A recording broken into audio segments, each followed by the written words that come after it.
Hey everyone, it's Melissa with Pleasant Hauntings.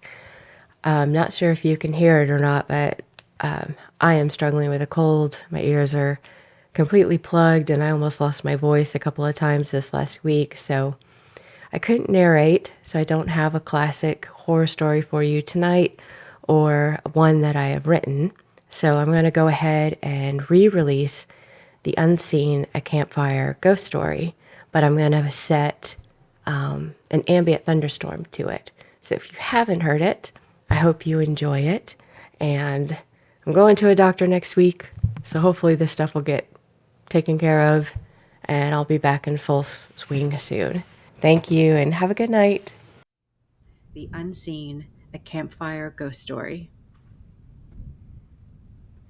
The cabin in the woods had been abandoned for years, but one night a candle burned in the window. What was that? Laura asked nervously. She turned her body around to look for the source of the noise coming beyond the tree line. The top of the trees had a soft orange hue from the sun that was slowly setting. The campfire was warm, offsetting the cool breeze present on this summer evening. Laura, your second marshmallow has met its death, said Mike. Guys, my story. David, you're going to freak us all out again. I need another chocolate. Seriously, I couldn't sleep because of your ghost story from last night, said Emily. Laura passed Emily some chocolate for her s'mores she was making, along with a mini rum liqueur bottle. Emily danced her shoulders up and down, celebrating the goodies just handed to her. David took a deep, slow breath with a mischievous grin on his face. He looked intensely at his friends, making eye contact with each one of them. The soft glow from the campfire pranced around their faces, while an eerie silence fell upon the woods surrounding them. They only heard the pops and crackles from the wood that burned in the campfire pit. David finally had their attention and began his story. Ava walked off the trail towards the light. She had hiked this trail for years and knew of the dilapidated cabin cocooned in the woody area just off the trail. The cabin was located about a mile from the entrance of the park. The sun was setting soon, and a crisp breeze had kicked up, causing autumn leaves to twirl towards the ground. As Ava got closer to the cabin, she saw the glow in the window. A candle. She stopped suddenly and looked around, noticing that putrid smell again. It had been present off and on since she started making her way out of the park. She thought she heard something or someone walking along with her, trying to match her steps. Hues of red and orange fell upon the trees and brush. The sun was setting fast, and she questioned checking to see who was in the cabin. Maybe they need help, she thought to herself. She walked towards the window looking for movement from inside, but there was nothing moving. She listened for sounds coming from within the cabin and heard nothing. Suddenly, a loud crash sounded through the tops of the trees, startling Ava as if something large jumped from one tree to another. A labored creak-like sound came from the porch, causing Ava to jump again. The door to the cabin opened, the light from the candles softly melting through the crack of the door. A deep guttural growl rumbled through the tops of the trees. "What the hell?" said Ava. She looked up to hear the unfamiliar sound get louder and the top of the tree shake and sway as if something large was moving around the branches. Then she saw it. It jumped from the top of a tree to the one just 8 feet from her. This dark, massive animal was not a bear, not a cougar, but what it was she did not know. The wind had picked up, and she realized the putrid, indescribable smell had been coming from this creature. It had been following her. It perched on a large branch of the tree on all fours and glared down at her. Its eyes were a luminous reddish amber color and shaped like a human's. It locked eyes with Ava. It snarled its dog-like nose and mouth, exposing long, sharp teeth without making a sound. It dived down to the next lowest branch, and Ava ran for the door of the cabin and slammed it shut. An iron latch rattled from the vibration of the door slamming. She locked it just as the creature crashed into the door and surrounding wall. This thing let out a horrid, screech-like scream that sounded part human and part animal. It walked toward the window. Ava could feel each step made by this creature on the warped wooden porch. She backed towards the center of the cabin, looking for a person or place to hide. No one was there. It was a square empty room with cracked and buckled wooden floor and walls, with only the one window and front door. A rusty iron rod was mounted to the back wall with one wire hanger left, indicating it was once a small clothes rack. Ava saw movement by the window. She crouched down on the floor, her breath strained, her heart beating fast. The window was smeared with grime from neglect and made it hard to see the creature.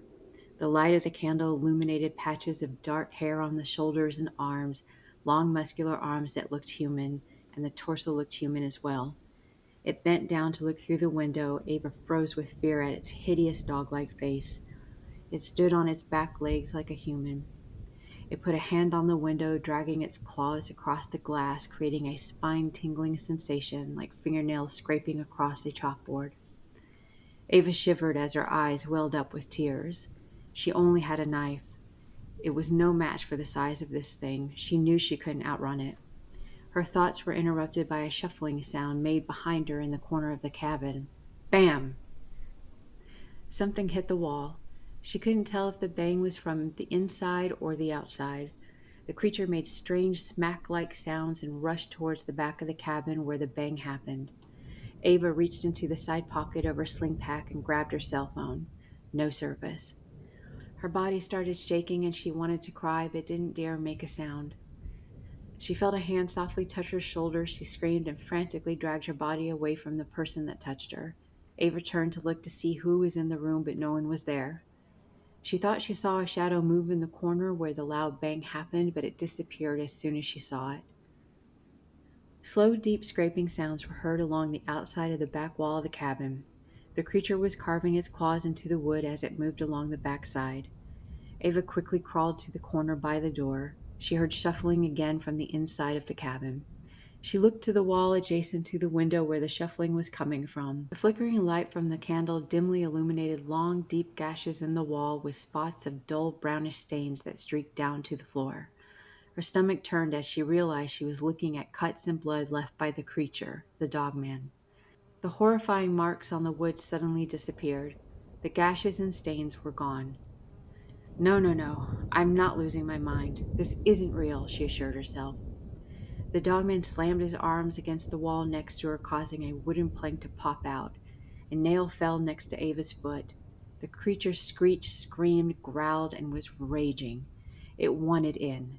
It scraped its claws into the outside wall. Some of its claws slipped through the slit of the damaged plank of wood. Ava darted across the room to the opposite corner and grabbed her knife from the holster under her shirt. The dogman moved to the front of the cabin and continued to bang and claw at the door with deafening screams. The door jolted and nails loosened within the frame with every hit this abnormal creature made. Ava huddled in the corner, tears running down her cheeks, but she was ready. She would fight. She had no choice. The creature let out a deafening howl that seemed to vibrate through the air inside the cabin. She heard it run off the porch, leaving her in unbearable silence. She gathered her strength to stand up. Her legs quivered as she tried to fight the paralyzing heaviness that had overtaken her. Did the dogman leave? She wondered. She slowly made her way to the center of the room, afraid to approach the window. She looked intently through the dirty window, trying to see movement outside. She hoped she wouldn't see those terrifying eyes staring back at her. The candle's light flickered, creating tiny shadows that seemed to mock Ava as she desperately tried to see where the dogman ran off to. All of a sudden, Ava heard something being dragged slowly across the floor from the corner she just moved from. It moved along the side of the wall towards the window. She could hear the grit from the dirt scraping along the floor from the weight, but nothing was there. She couldn't breathe.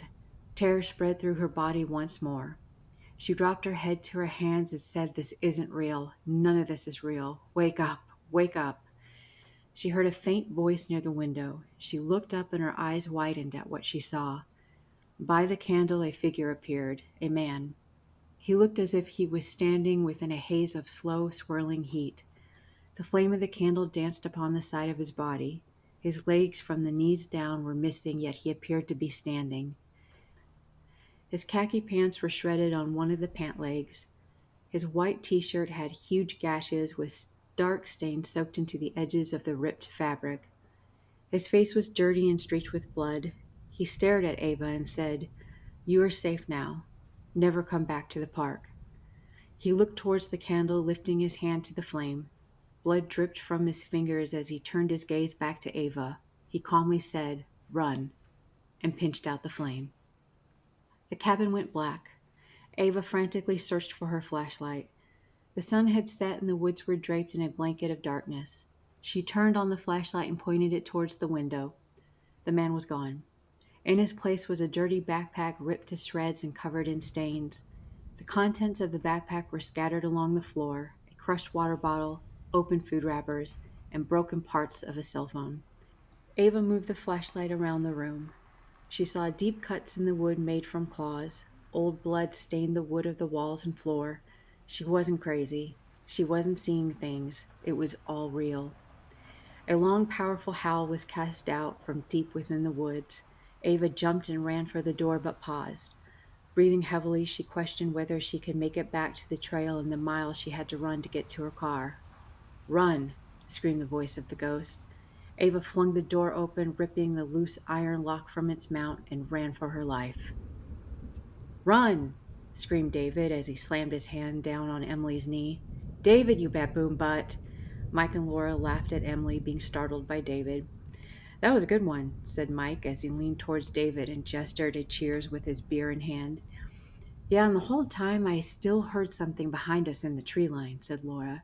"Didn't y'all hear it?" "I saw a shadow move a couple of times," said Emily. "I'm sure I was just freaked out.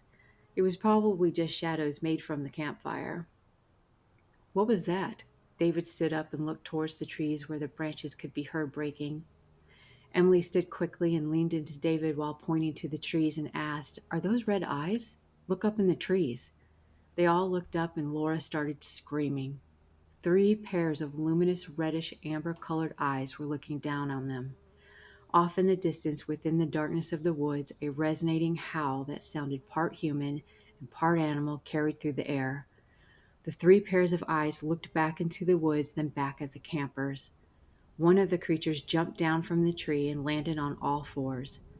It let out a guttural gurgle sound and stood up on its hind legs, revealing a hairy human-like body and grotesque, large dog-like face. It stepped into the tree line towards the campers, towering over them at 7 to 8 feet tall, and snarled, showing its bloody long, sharp teeth. "Run,"